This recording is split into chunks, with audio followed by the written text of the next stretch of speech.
An Outpost of Progress by Joseph Conrad. 1. There were 2 white men in charge of the trading station. Kayerts, the chief, was short and fat. Carlier, the assistant, was tall, with a large head and a very broad trunk perched upon a long pair of thin legs. The third man on the staff was a Sierra Leone native who maintained that his name was Henry Price. However, for some reason or other, the natives down the river had given him the name of Macola, and it stuck to him through all his wanderings about the country. He spoke English and French with a warbling accent, wrote a beautiful hand, understood bookkeeping, and cherished in his innermost heart the worship of evil spirits. His wife was a negress from Luanda, very large and very noisy. 3 children rolled about in sunshine before the door of his low, shed-like dwelling. Macola, taciturn and impenetrable, despised the 2 white men. He had charge of a small clay storehouse with a dried grass roof, and pretended to keep a correct account of beads, cotton cloth, red kerchiefs, brass wire, and other trade goods it contained. Besides the storehouse and Macola's hut, there was only one large building in the cleared ground of the station. It was built neatly of reeds, with a veranda on all the 4 sides. There were 3 rooms in it. The one in the middle was the living room, and had 2 rough tables and a few stools in it. The other 2 were the bedrooms for the white men. Each had a bedstead and a mosquito net for all furniture. The plank floor was littered with the belongings of the white men: open, half-empty boxes, torn wearing apparel, old boots, all the things dirty and all the things broken that accumulate mysteriously round untidy men. There was also another dwelling place some distance away from the buildings. In it, under a tall cross, much out of the perpendicular, slept the man who had seen the beginning of all this, who had planned and had watched the construction of this outpost of progress. He had been, at home, an unsuccessful painter, who, weary of pursuing fame on an empty stomach, had gone out there through high protections. He had been the first chief of that station. Macola had watched the energetic artist die of fever in the just-finished house with his usual kind of "I told you so" indifference. Then, for a time, he dwelt alone with his family, his account books, and the evil spirit that rules the lands under the equator. He got on very well with his god. Perhaps he had propitiated him by a promise of more white men to play with by and by. At any rate, the director of the General Trading Company, coming up in a steamer that resembled an enormous sardine box with a flat-roofed shed erected on it, found the station in good order, and Macola, as usual, quietly diligent. The director had the cross put up over the first agent's grave, and appointed Kayerts to the post. Carlier was told off as second in charge. The director was a man ruthless and efficient, who at times, but very imperceptibly, indulged in grim humor. He made a speech to Kayerts and Carlier, pointing out to them the promising aspect of their station. The nearest trading post was about 300 miles away. It was an exceptional opportunity for them to distinguish themselves and to earn percentages on the trade. This appointment was a favor done to beginners. Kayerts was moved almost to tears by his director's kindness. He would, he said, by doing his best, try to justify the flattering confidence, etc., etc. Kayerts had been in the administration of the telegraphs, and knew how to express himself correctly. Carlier, an ex-non-commissioned officer of cavalry in an army guaranteed from harm by several European powers, was less impressed. If there were commissions to get, so much the better. And, trailing a sulky glance over the river, the forests, the impenetrable bush that seemed to cut off the station from the rest of the world, he muttered between his teeth, "We shall see very soon."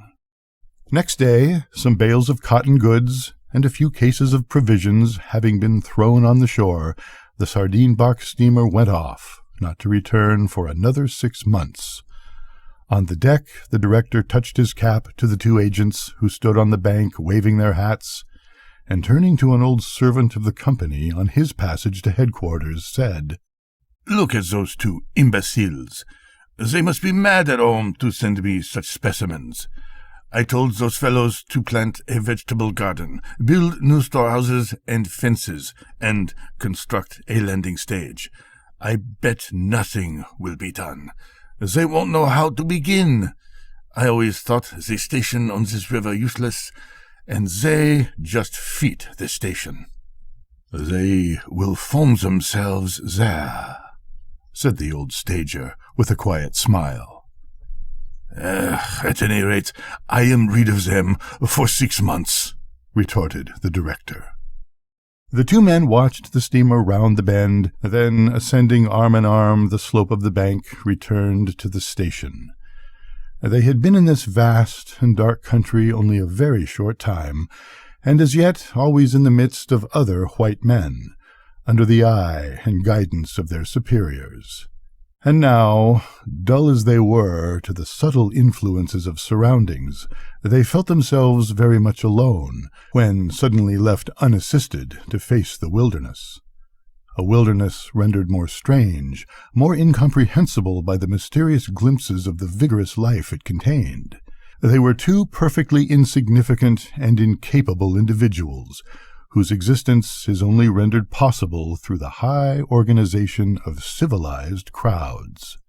Few men realize that their life, the very essence of their character, their capabilities and their audacities, are only the expression of their belief in the safety of their surroundings.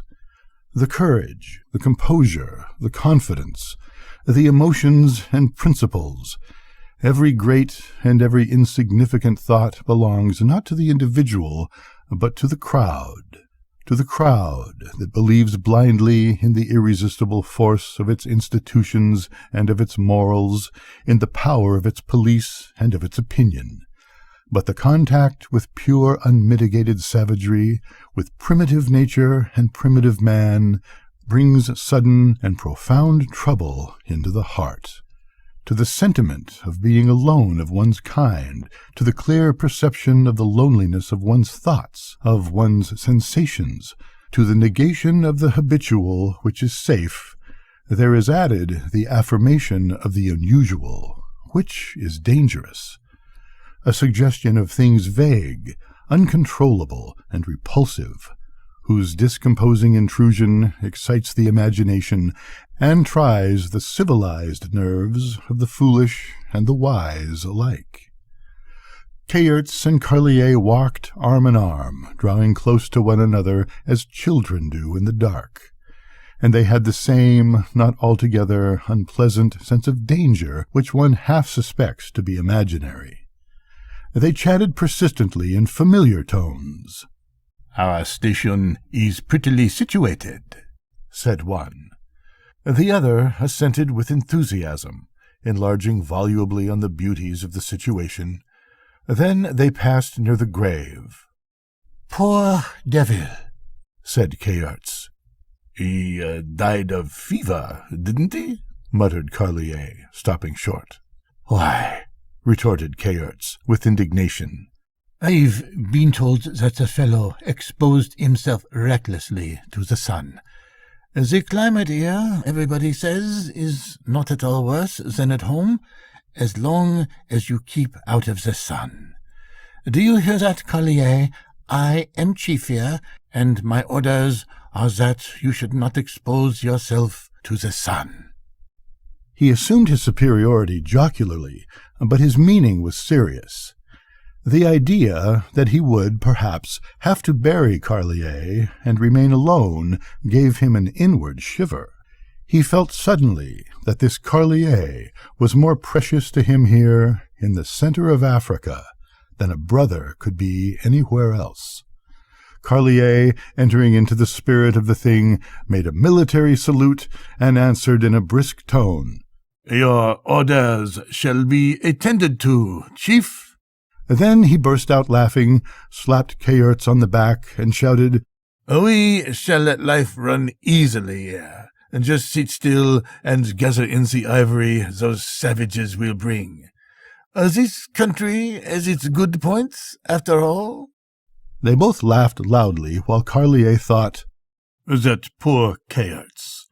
He is so fat and unhealthy. It would be awful if I had to bury him here. He is a man I respect.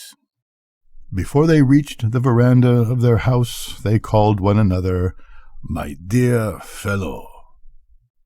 The first day they were very active, pottering about with hammers and nails and red calico to put up curtains, make their house habitable and pretty, resolved to settle down comfortably to their new life. For them, an impossible task.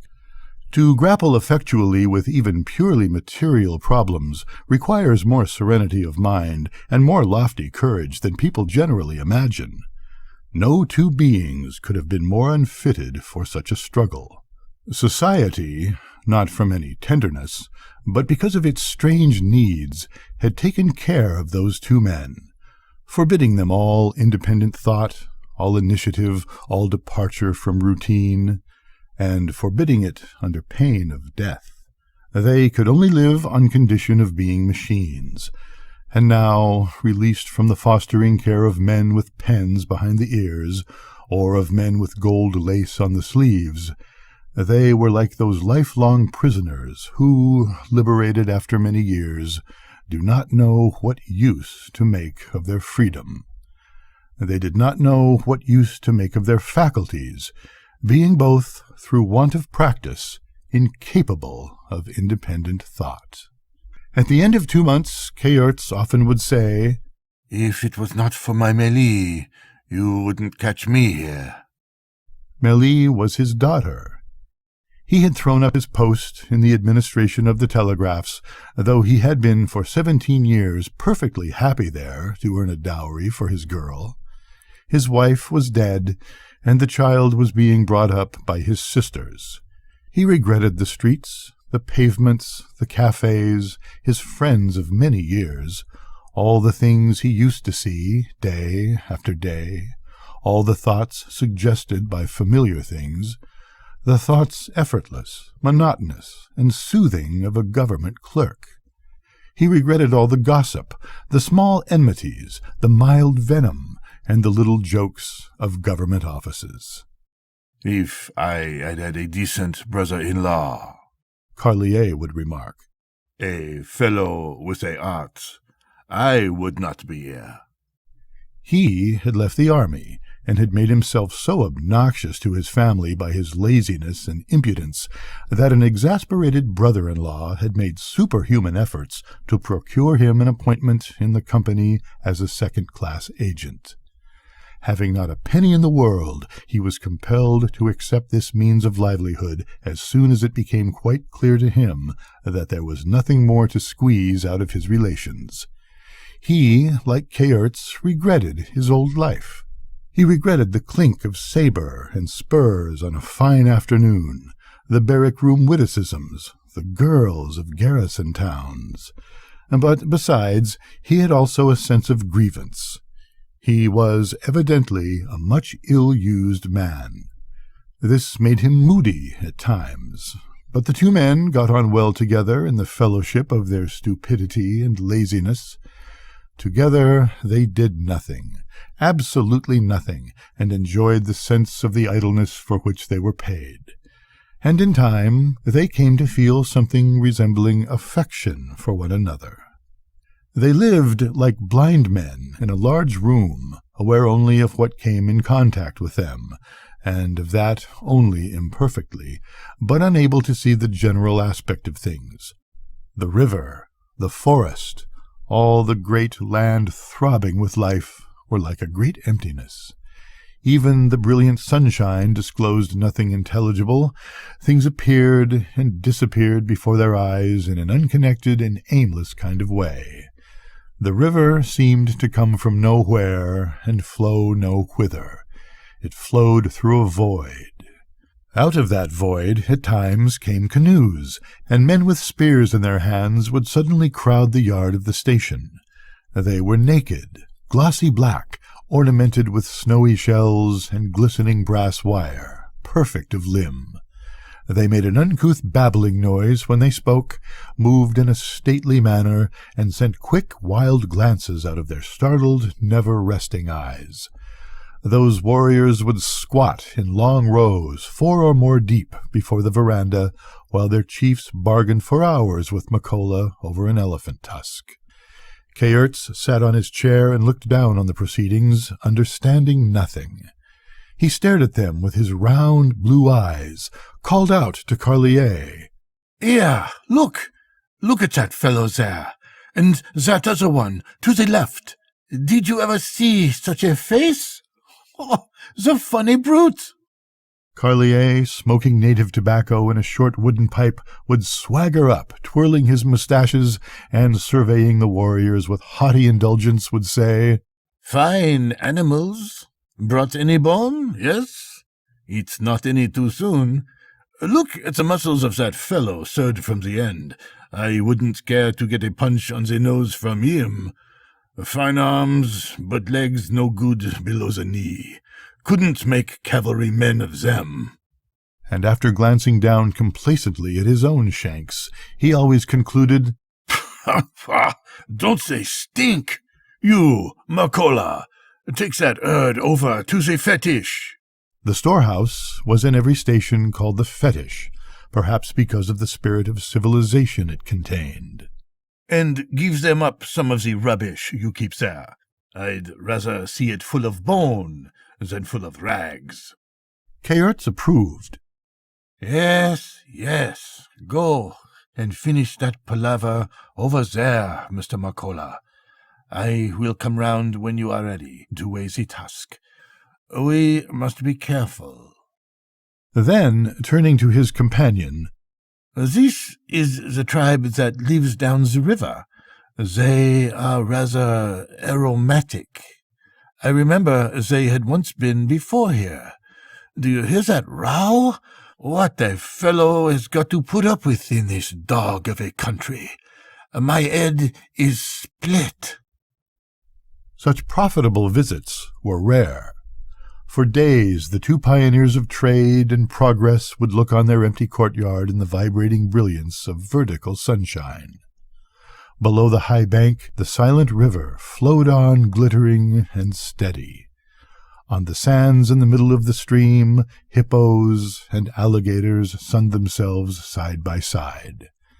And stretching away in all directions, surrounding the insignificant cleared spot of the trading post, immense forests, hiding fateful complications of fantastic life, lay in the eloquent silence of mute greatness. The 2 men understood nothing, cared for nothing but for the passage of days that separated them from the steamer's return. Their predecessor had left some torn books. They took up these wrecks of novels, and, as they had never read anything of the kind before, they were surprised and amused. Then, during long days, there were interminable and silly discussions about plots and personages. In the center of Africa, they made the acquaintance of Richelieu, and of D'Artagnan, of Hoxai, and Father Goriot, and many other people. All these imaginary personages became subjects for gossip as if they had been living friends. They discounted their virtues, suspected their motives, decried their successes, were scandalized at their duplicity, or were doubtful about their courage. The accounts of crimes filled them with indignation, while tender or pathetic passages moved them deeply. Carlier cleared his throat and said in a soldierly voice, "What nonsense!"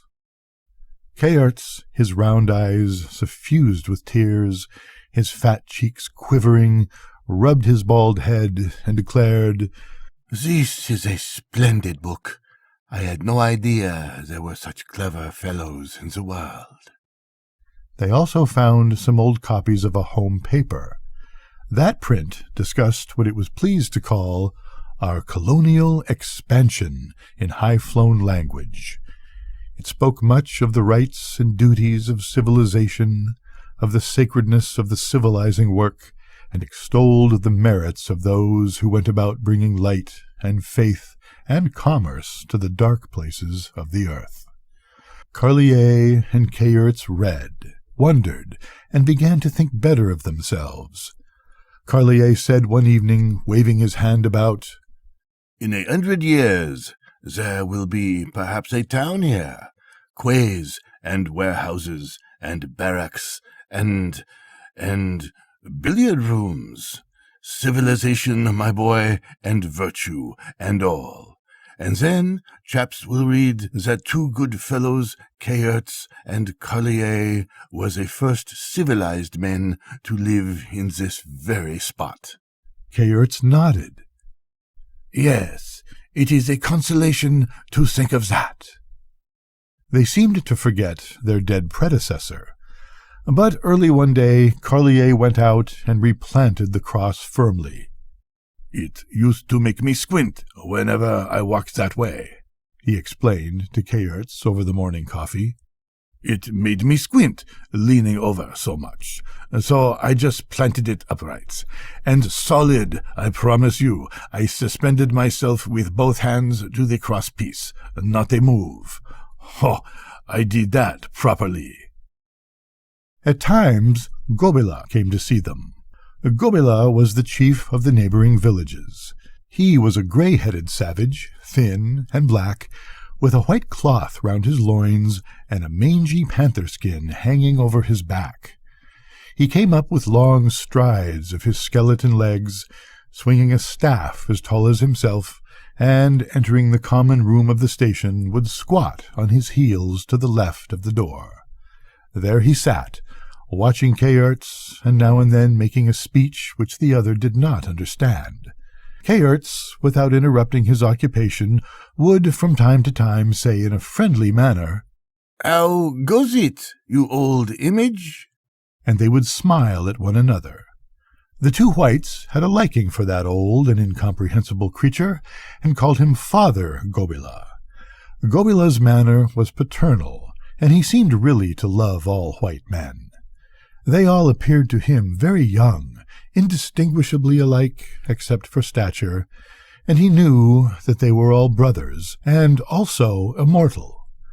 The death of the artist, who was the first white man whom he knew intimately, did not disturb this belief, because he was firmly convinced that the white stranger had pretended to die, and got himself buried for some mysterious purpose of his own into which it was useless to inquire. Perhaps it was his way of going home to his own country. At any rate, these were his brothers, and he transferred his absurd affection to them. They returned it, in a way. Carlier slapped him on the back and recklessly struck off matches for his amusement. Kayerts was always ready to let him have a sniff at the ammonia bottle. In short, they behaved just like that other white creature that had hidden himself in a hole in the ground. Gobila considered them attentively. Perhaps they were the same being with the other, or one of them was. He couldn't decide, clear up that mystery, but he remained always very friendly. In consequence of that friendship, the women of Gobila's village walked in single file through the reedy grass, bringing every morning to the station fowls and sweet potatoes and palm wine, and sometimes a goat.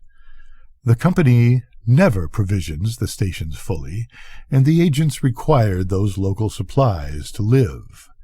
They had them through the goodwill of Gobila, and lived well. Now and then one of them had a bout of fever, and the other nursed him with gentle devotion. They did not think much of it. It left them weaker, and their appearance changed for the worse. Carlier was hollow-eyed and irritable. Kayerts had a drawn, flabby face above the rotundity of his stomach, which gave him a weird aspect. But being constantly together, they did not notice the change that took place gradually in their appearance, and also in their dispositions. 5 months passed in that way. Then one morning, as Kayerts and Carlier, lounging in their chairs under the veranda, talked about the approaching visit of the steamer, A knot of armed men came out of the forest and advanced toward the station. They were strangers to that part of the country. They were tall, slight, draped classically from neck to heel in blue-fringed cloths, and carried percussion muskets over their bare right shoulders. McCullough showed signs of excitement and ran out of the storehouse, where he spent all his days, to meet these visitors. They came into the courtyard and looked about them with steady, scornful glances. Their leader, a powerful and determined-looking Negro with bloodshot eyes, stood in front of the veranda and made a long speech. He gesticulated much and ceased very suddenly. There was something in his intonation, in the sounds of the long sentences he used, that startled the two whites. It was like a reminiscence of something not exactly familiar, and yet resembling the speech of civilized men. It sounded like one of those impossible languages which sometimes we hear in our dreams. "What lingo is that?" said the amazed Carlier. "In the first moment I fancied the fellow was going to speak French. Anyway, it is a different kind of gibberish to what we ever heard." "Yes," replied Kayerts. "Hey, McCullough, what does he say? Where do they come from? Who are they?" But McCullough, who seemed to be standing on hot bricks, answered hurriedly, "I don't know. They come from very far. Perhaps Mrs. Price will understand. They are perhaps bad men." The leader, after waiting for a while, said something sharply to McCullough, who shook his head. Then the man, after looking round, noticed McCullough's hut and walked over there. The next moment Mrs. McCullough was heard speaking with great volubility. The other strangers, they were 6 in all, strolled about with an air of ease, put their heads through the door of the storeroom, congregated round the grave, pointed understandingly at the cross, and generally made themselves at home. "I don't like those chaps. And I say, Kayerts, they must be from the coast, as they've got firearms," observed the sagacious Carlier. Kayerts also did not like those chaps. They both, for the first time, became aware that they lived in conditions where the unusual may be dangerous, and that there was no power on earth outside of themselves to stand between them and the unusual. They became uneasy, went in and loaded their revolvers. Kayerts said, "We must order McCullough to tell them to go away before dark." The strangers left in the afternoon, after eating a meal prepared for them by Mrs. McCullough. The immense woman was excited and talked much with the visitors. She rattled away shrilly, pointing here and there at the forests and at the river. McCullough sat apart and watched. At times he got up and whispered to his wife. He accompanied the strangers across the ravine at the back of the station ground, and returned slowly, looking very thoughtful. When questioned by the white men, he was very strange, seemed not to understand, seemed to have forgotten French, seemed to have forgotten how to speak altogether. Kayerts and Carlier agreed that the native had had too much palm wine. There was some talk about keeping a watch in turn, but in the evening everything seemed so quiet and peaceful that they retired as usual. All night they were disturbed by a lot of drumming in the villages. A deep, rapid roll nearby would be followed by another far off, and then all ceased. Soon short appeals would rattle out here and there, and then all mingle together, increase, become vigorous and sustained, would spread out over the forest, roll through the night, unbroken and ceaseless, near and far, as if the whole land had been one immense drum, booming out steadily an appeal to heaven. And through the deep and tremendous noise, sudden yells that resembled snatches of songs from a madhouse darted shrill and high in discordant jets of sound, which seemed to rush far above the earth and drive all peace from under the stars. Carlier and Kayerts slept badly.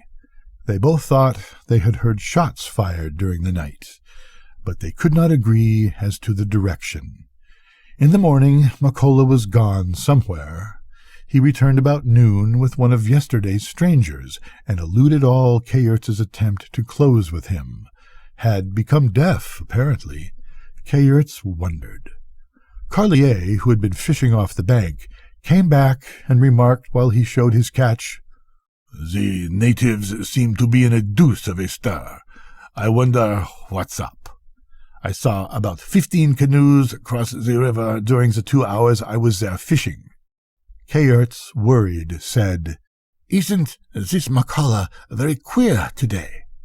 Carlier advised, "Keep all our men together in case of some trouble." 2. There were 10 station men who had been left by the director. Those fellows, having engaged themselves to the company for 6 months, without having any idea of a month in particular, and only a very faint notion of time in general, had been serving the cause of progress for upwards of 2 years.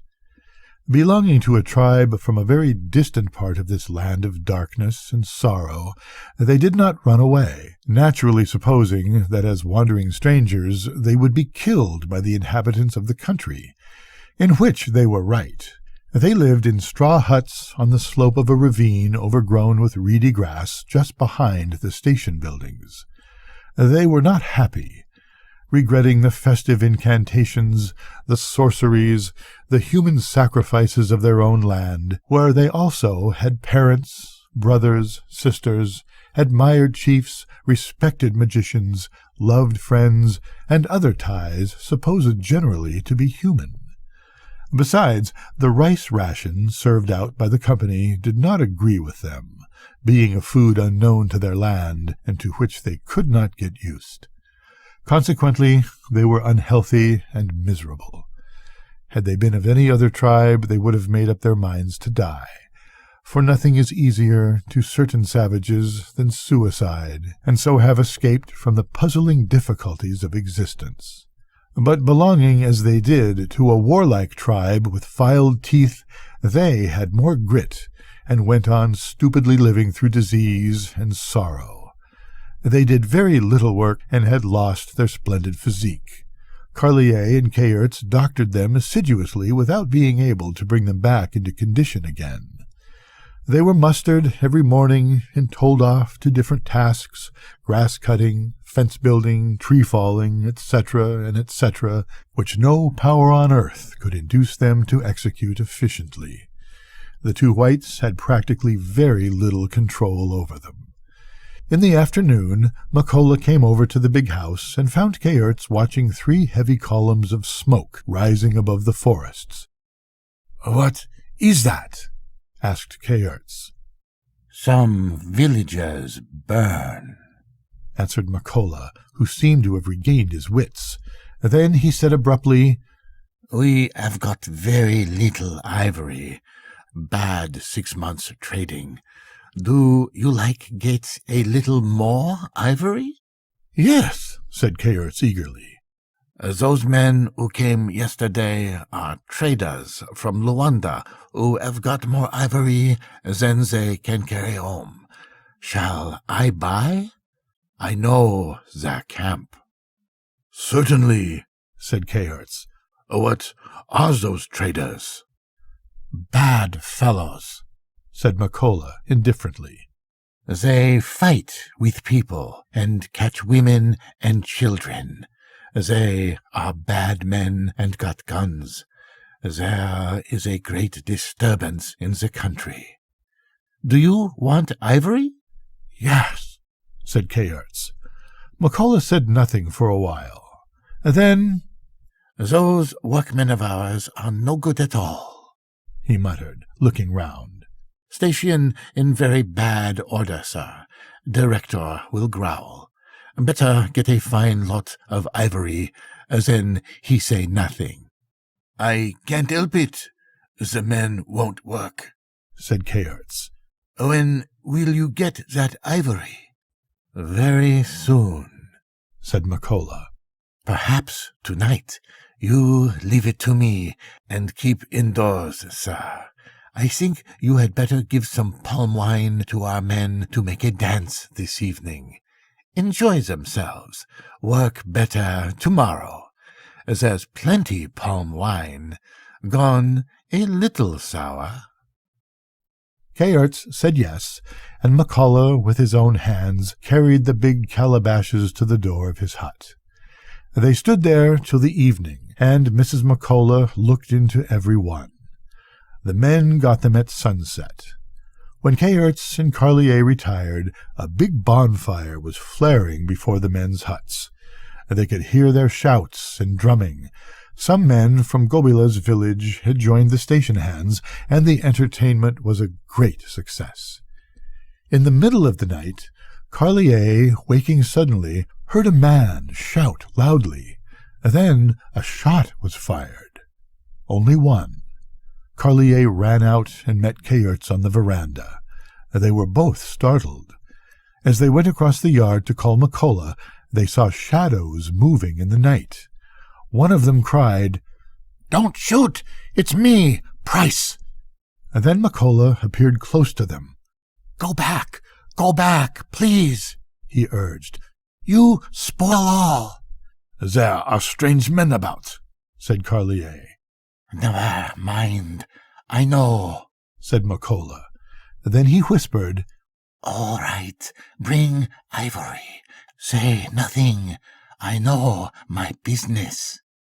The two white men reluctantly went back to the house, but did not sleep. They heard footsteps, whispers, some groans. It seemed as if a lot of men came in, dumped heavy things on the ground, squabbled a long time, then went away. They lay on their hard beds and thought, "This McCullough is invaluable."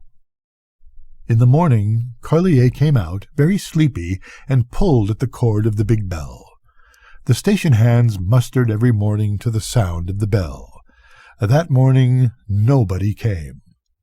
Kayerts turned out also, yawning. Across the yard they saw McCullough come out of his hut, a tin basin of soapy water in his hand. McCullough, a civilized native, was very neat in his person. He threw the soapsuds skilfully over a wretched little yellow cur he had. Then, turning his face to the agent's house, he shouted from the distance, "All the men gone last night." They heard him plainly, but in their surprise they both yelled out together, "What?" Then they stared at one another. "We are in a proper fix now," growled Carlier. "It's incredible," muttered Kayerts. "I will go to the huts and see," said Carlier, striding off.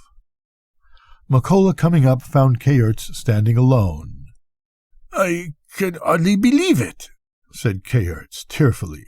"We took care of them as if they had been our children." "They went with the coast people," said McCullough, after a moment of hesitation. "What do I care with whom they went? The ungrateful brutes!" exclaimed the other. Then, with sudden suspicion, and looking hard at McCullough, he added, "What do you know about it?" McCullough moved his shoulders, looking down on the ground. "What do I know? I think only. Will you come and look at the ivory I've got there? It is a fine lot. You never saw such." He moved towards the store. Kayerts followed him mechanically, thinking about the incredible desertion of the men. On the ground before the door of the fetish lay 6 splendid tusks. "What did you give for it?" asked Kayerts, after surveying the lot with satisfaction. "No regular trade," said McCullough. "They brought the ivory and gave it to me. I told them to take what they most wanted in the station. It is a beautiful lot. No station can show such tusks. Those traders wanted carriers badly, and our men were no good here. No trade, no entry in books. All correct. Kayerts nearly burst with indignation. Why, he shouted, I believe you have sold our men for these tusks. McCullough stood impassive and silent. I stuttered Kayerts. You fiend! I did the best for you and the company, said McCullough imperturbably. Why you shout so much? Look at this tusk. I dismiss you. I will report you. I won't look at the tusk. I forbid you to touch them. I order you to throw them into the river. You very red, Mr. Kayerts. If you are so irritable in the sun, you will get fever and die, like the first chief, pronounced McCullough impressively. They stood still, contemplating one another with intense eyes, as if they had been looking with effort across immense distances. Kayerts shivered. McCullough had meant no more than he said, but his words seemed to Kayerts full of ominous menace. He turned sharply and went away to the house. McCullough retired into the bosom of his family, and the tusks left lying before the store looked very large and valuable in the sunshine. Carlier came back on the veranda. They're all gone, eh? asked Kayerts from the far end of the common room in a muffled voice. You did not find anybody? Oh, yes, said Carlier. I found one of Gobila's people lying dead before the huts, a shot through the body. We heard that shot last night. Kayerts came out quickly. He found his companion staring grimly over the yard at the tusks, away by the store. They both sat in silence for a while. Then Kayerts related his conversation with McCullough. Carlier said nothing. At the midday meal they ate very little. They hardly exchanged a word that day. A great silence seemed to lie heavily over the station and press on their lips. McCullough did not open the store. He spent the day playing with his children. He lay full length on a mat outside his door, and the youngsters sat on his chest and clambered all over him. It was a touching picture. Mrs. McCullough was busy cooking all day as usual. The white man made a somewhat better meal in the evening. Afterwards, Carlier, smoking his pipe, strolled over to the store. He stood for a long time over the tusks, touched one or two with his foot, even tried to lift the largest one by its small end. He came back to his chief, who had not stirred from the veranda, threw himself in the chair, and said, I can see it. They were pounced upon while they slept heavily after drinking all that palm wine you've allowed McCullough to give them. A put-up job, see? The worst is, some of Gobila's people were there and got carried off too, no doubt. The least drunk woke up and got shot for his sobriety. This is a funny country. What will you do now? Well, we can't touch it, of course, said Kayerts. Of course not, assented Carlier. Slavery is an awful thing, stammered out Kayerts in an unsteady voice. Frightful. The sufferings, grunted Carlier with conviction. They believed their words. Everybody shows a respectful deference to certain sounds that he and his fellows can make. But about feelings people really know nothing. We talk with indignation or enthusiasm. We talk about oppression, cruelty, crime, devotion, self-sacrifice, virtue, and we know nothing real beyond the words. Nobody knows what suffering or sacrifice mean, except perhaps the victims of the mysterious purpose of these illusions. Next morning they saw McCullough very busy setting up in the yard the big scales used for weighing ivory. By and by Carlier said, What's that filthy scoundrel up to? And lounged out into the yard. Kayerts followed. They stood by, watching. McCullough took no notice. When the balance was swung true, he tried to lift a tusk into the scale. It was too heavy. He looked up helplessly without a word, and for a minute they stood round that balance as mute and still as three statues. Suddenly Carlier said, "Catch hold of the other end, McCullough, you beast!" And together they swung the tusk up. Kayerts trembled in every limb. He muttered, "I say, I say," and putting his hand in his pocket, found there a dirty bit of paper and the stump of a pencil. He turned his back on the others, as if about to do something tricky, and noted stealthily the weights which Carlier shouted out to him with unnecessary loudness. When all was over, McCullough whispered to himself, "The sun's very strong here for the tasks." Carlier said to Kayerts in a careless tone, "I say, Chief, I might just as well give him a lift with this lot into the store." As they were going back to the house, Kayerts observed with a sigh, "It had to be done."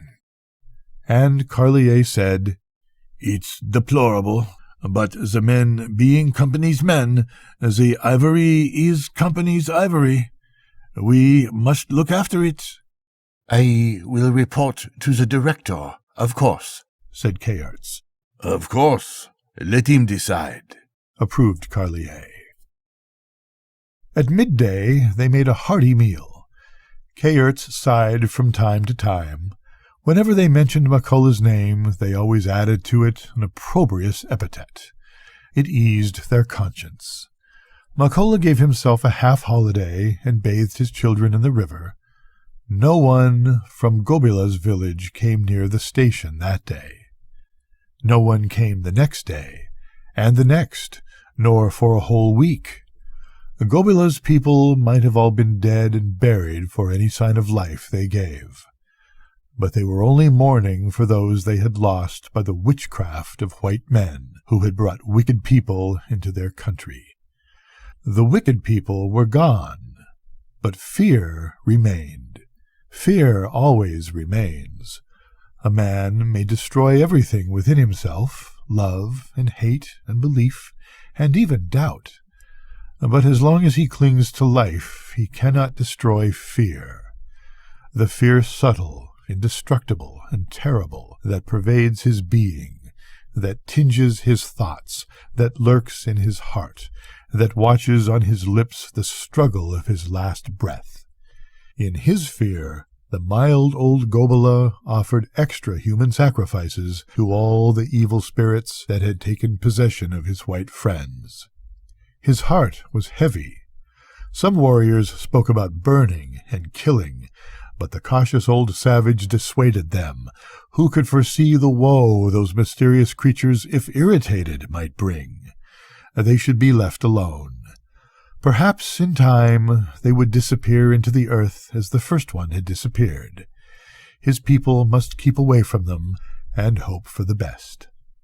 Kayerts and Carlier did not disappear, but remained above on this earth that somehow they fancied had become bigger and very empty. It was not the absolute and dumb solitude of the post that impressed them so much as an inarticulate feeling that something from within them was gone, something that worked for their safety and had kept the wilderness from interfering with their hearts. The images of home, the memory of people like them, of men that thought and felt as they used to think and feel, receded into distances made indistinct by the glare of unclouded sunshine. And out of the great silence of the surrounding wilderness, its very hopelessness and savagery seemed to approach them nearer, to draw them gently, to look upon them, to envelop them with a solicitude irresistible, familiar, and disgusting. Days lengthened into weeks, then into months. Gobela's people drummed and yelled to every new moon, as of yore, but kept away from the station. Makola and Carlier tried once in a canoe to open communications, but were received with a shower of arrows and had to fly back to the station for dear life. That attempt set the country up and down the river into an uproar that could be very distinctly heard for days. The steamer was late. At first they spoke of delay jauntily, and then anxiously, and then gloomily. The matter was becoming serious. Stores were running short. Carlier cast his lines off the bank, but the river was low, and the fish kept out into the stream. They dared not stroll far away from the station to shoot. Moreover, there was no game in the impenetrable forest. Once Carlier shot a hippo in the river. They had no boat to secure it, and it sank. When it floated up, it drifted away, and Gobela's people secured the carcass. It was the occasion for a national holiday, but Carlier had a fit of rage over it, and talked about the necessity of exterminating all the natives before the country could be made habitable. Kayerts mooned about silently, spent hours looking at the portrait of his Mélie. It represented a little girl with long bleached tresses and a rather sour face. His legs were much swollen, and he could hardly walk. Carlier, undermined by fever, could not swagger any more, but kept tottering about, still with a devil-may-care air, as became a man who remembered his crack regiment. He had become hoarse, sarcastic, and inclined to say unpleasant things. He called it being frank with you. They had long ago reckoned their percentages on trade, including in them that last deal of this infamous Makola. They had also concluded not to say anything about it. Kayerts hesitated at first, was afraid of the director. Trust him. He won't thank you if you blab. He is no better than you or me. Who will talk if we hold our tongues? There is nobody here. That was the root of the trouble. There was nobody there, and being left there alone with their weakness, they became daily more like a pair of accomplices than like a couple of devoted friends. They had heard nothing from home for 8 months. Every evening they said, "Tomorrow we shall see the steamer." But one of the company's steamers had been wrecked, and the director was busy with the other, relieving very distant and important stations on the main river. He thought that the useless station and the useless men could wait. Meantime, Kayerts and Carlier lived on rice boiled without salt, and cursed the company, all Africa, and the day they were born. One must have lived on such diet to discover what ghastly trouble the necessity of swallowing one's food may become. There was literally nothing else in the station but rice and coffee. They drank the coffee without sugar. The last 15 lumps Kayerts had solemnly locked away in his box, together with a half-bottle of cognac, in case of sickness, he explained. Carlier approved. When one is sick, he said, any little extra like that is cheering. They waited.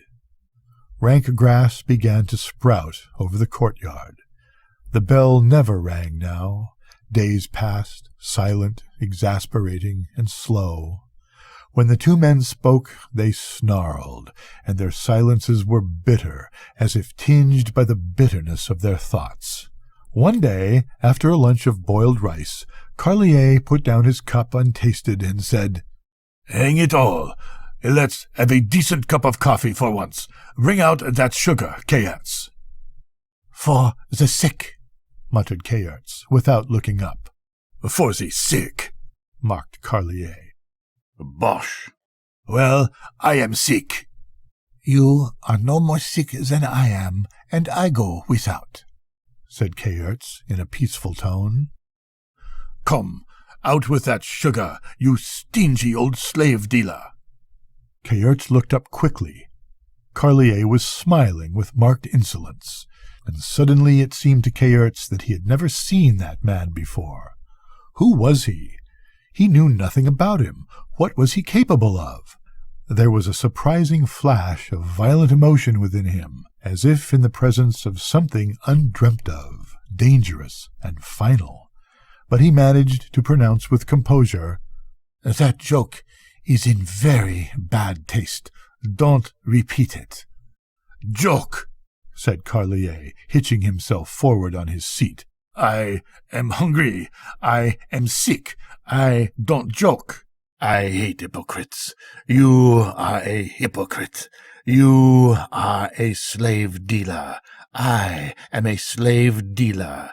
There's nothing but slave dealers in this cursed country. I mean to have sugar in my coffee today anyhow." "I forbid you to speak to me in that way," said Kayerts with a fair show of resolution. "You... what?" shouted Carlier, jumping up. Kayerts stood up also. "I am your chief," he began, trying to master the shakiness of his voice. "What?" yelled the other. "Who's chief? There's no chief here. There's nothing here. There's nothing but you and I. Fetch the sugar, you pot-bellied ass." "Hold your tongue. Go out of this room," screamed Kayerts. "I dismiss you, you scoundrel." Carlier swung a stool. All at once he looked dangerously in earnest. "You flabby, good-for-nothing civilian! Take that!" he howled. Kayerts dropped under the table, and the stool struck the grass inner wall of the room. Then, as Carlier was trying to upset the table, Kayerts, in desperation, made a blind rush, head low, like a cornered pig would do, and, overturning his friend, bolted along the veranda and into his room. He locked the door, snatched his revolver, and stood panting. In less than a minute, Carlier was kicking at the door, furiously howling, "If you don't bring out that sugar, I will shoot you at sight, like a dog. Now then, 1, 2, 3. You won't? I will show you who's the master." Kayerts thought the door would fall in, and scrambled through the square hole that served for a window in his room. There was then the whole breadth of the house between them. But the other was apparently not strong enough to break in the door, and Kayerts heard him running round. Then he also began to run laboriously on his swollen legs. He ran as quickly as he could, grasping the revolver, and unable yet to understand what was happening to him. He saw, in succession, Macola's house, the store, the river, the ravine, and the low bushes, and he saw all those things again as he ran for the second time round the house. Then again they flashed past him. That morning he could not have walked a yard without a groan. And now he ran. He ran fast enough to keep out of sight of the other man. Then, as weak and desperate, he thought, "Before I finish the next round, I shall die." He heard the other man stumble heavily, then stop. He stopped also. He had the back and Carlier the front of the house as before. He heard him drop into a chair, cursing, and suddenly his own legs gave way, and he slid down into a sitting posture with his back to the wall. His mouth was as dry as a cinder, and his face was wet with perspiration and tears. What was it all about? He thought it must be a horrible illusion. He thought he was dreaming. He thought he was going mad. After a while he collected his senses. What did they quarrel about? That sugar. How absurd! He would give it to him, didn't want it himself, and he began scrambling to his feet with a sudden feeling of security. But before he had fairly stood upright, a common-sense reflection occurred to him and drove him back into despair. He thought, "If I give way now to that brute of a soldier, he will begin this horror again tomorrow, and the day after. Every day, raise other pretensions, trample on me, torture me, make me his slave, and I will be lost. Lost." He shook so that he had to sit down on the floor again. He shivered forlornly. He felt he would not move any more. He was completely distracted by the sudden perception that the position was without issue, that death and life had in a moment become equally difficult and terrible. All at once he heard the other push his chair back, and he leaped to his feet with extreme facility. He listened and got confused. Must run again. Right or left? He heard footsteps. He darted to the left, grasping his revolver, and at the very same instant, as it seemed to him, they came into violent collision. Both shouted with surprise. A loud explosion took place between them, a roar of red fire. Thick smoke, and Kayerts, deafened and blinded, rushed back, thinking, "I am hit. It's all over." He expected the other to come round to gloat over his agony. He caught hold of an upright of the roof. "All over." Then he heard a crashing fall on the other side of the house, as if somebody had tumbled headlong over a chair, then silence. Nothing more happened. He did not die. Only his shoulder felt as if it had been badly wrenched, and he had lost his revolver. He was disarmed and helpless. He waited for his fate. The other man made no sound. It was a stratagem. He was stalking him now. Along what side? Perhaps he was taking aim this very minute. After a few moments of an agony frightful and absurd, he decided to go and meet his doom. He was prepared for every surrender. He turned the corner, steadying himself with one hand on the wall, made a few paces, and nearly swooned. He had seen on the floor, protruding past the other corner, a pair of turned-up feet, a pair of white, naked feet in red slippers. He felt deadly sick, and stood for a time in profound darkness. And then Makola appeared before him, saying quietly, "Come along, Mr. Kayerts. He is dead." He burst into tears of gratitude, a loud, sobbing fit of crying. After a time he found himself sitting in a chair and looking at Carlier, who lay stretched on his back. Makola was kneeling over the body. "Is this your revolver?" asked Makola, getting up. "Yes," said Kayerts. Then he added very quickly, "He ran after me to shoot me. You saw?" "Yes, I saw," said Makola. "There is only one revolver. Where's his?" "Don't know," whispered Kayerts in a voice that had become suddenly very faint. "I will go and look for it," said the other gently. He made the round along the veranda while Kayerts sat still and looked at the corpse. Makola came back empty-handed, stood in deep thought, then stepped quietly into the dead man's room and came out directly with a revolver which he held up before Kayerts. Kayerts shut his eyes. Everything was going round. He found life more terrible and difficult than death. He had shot an unarmed man. After meditating for a while, Makola said softly, pointing at the dead man who lay there with his right eye blown out, "He died of fever." Kayerts looked at him with a stony stare. "Yes," repeated Makola, thoughtfully, stepping over the corpse. "I think he died of fever. Bury him tomorrow." And he went away slowly to his expectant wife, leaving the two white men alone on the veranda. Night came, and Kayerts sat unmoving on his chair. He sat quiet, as if he had taken a dose of opium.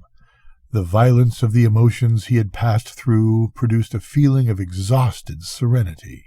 He had plumbed in one short afternoon the depths of horror and despair, and now found repose in the conviction that life had no more secrets for him. Neither had death. He sat by the corpse thinking thinking very actively, thinking very new thoughts. He seemed to have broken loose from himself altogether.